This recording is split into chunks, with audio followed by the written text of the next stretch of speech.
కొడుకు అయ్యాడు. ఎట్లా అంటే భగవంతుడు కర్తృం అకర్తృం అన్యథా కర్తృం సమర్థ భగవాన్ అన్నారు. ఆయన చెయ్యలేని పని లేదు. చిట్ట చివరికి గర్భవాసం కూడా లేదు. ఏమండి, ఇదే భగవంతుడు అభిమన్యుడు పద్మవ్యూహంలో ఉంటే రక్షించలేదే. ఎందుకని?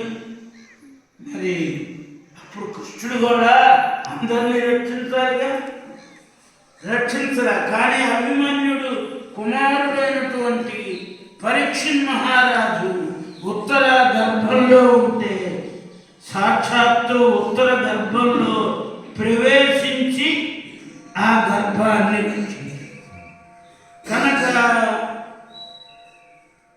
ప్రాప్తః కాలో హి దురతిక్రమః అని ఒక సిద్ధాంతం, ప్రాప్తి సూత్రం ఉంటుంది.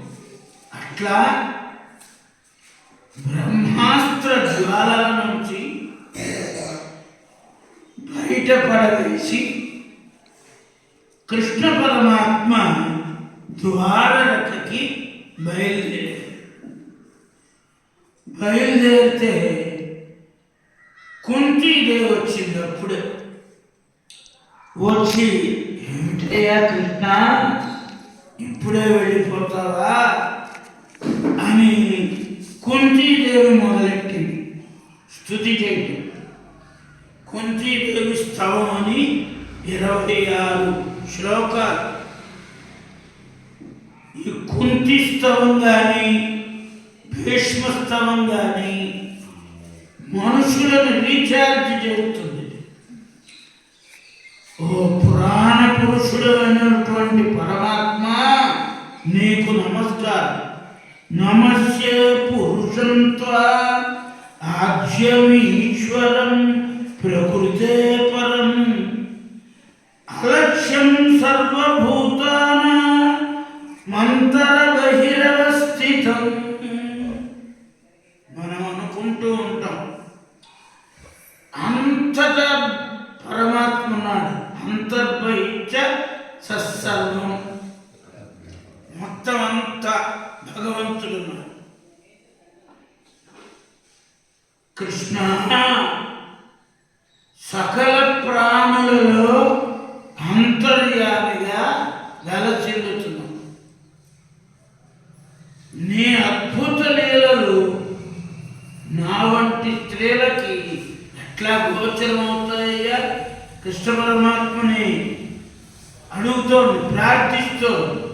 కృష్ణాయ వాసుదేవాయ దేవకీ నందనాయ చ నందగోపకుమారాయ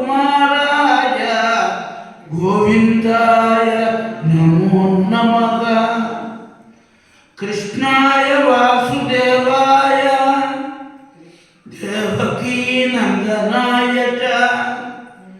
ఇక్కడ యశోద గురించి చెప్పాల. కృష్ణాయ దేవకీ నందనాయ నందగోపకుమారాయ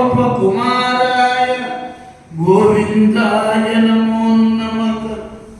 నమః పంకజనాభాయ నమః పంకజమాలినే నమః పంకజనేత్రాయ నమస్తే పంకజాంగ్రయే.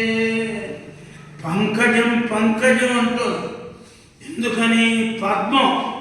ఈ పద్మం బురదలో పుడుతుంది కానీ శుద్ధంగా ఉంటుంది. కనుక మహాభక్తుల కనుక పలు పర్యాయాలు నువ్వు నన్ను ఆపదల నుంచి రక్షించావయ్యా. ఎన్నిసార్లు రక్షించావు? కుంతీదేవి ప్రార్థిస్తోంది.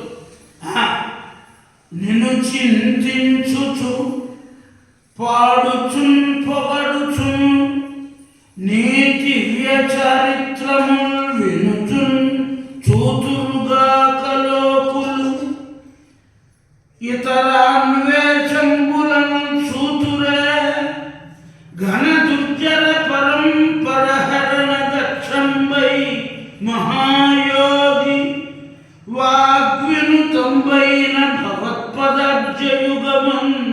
విశ్వేశ విశ్వంబర.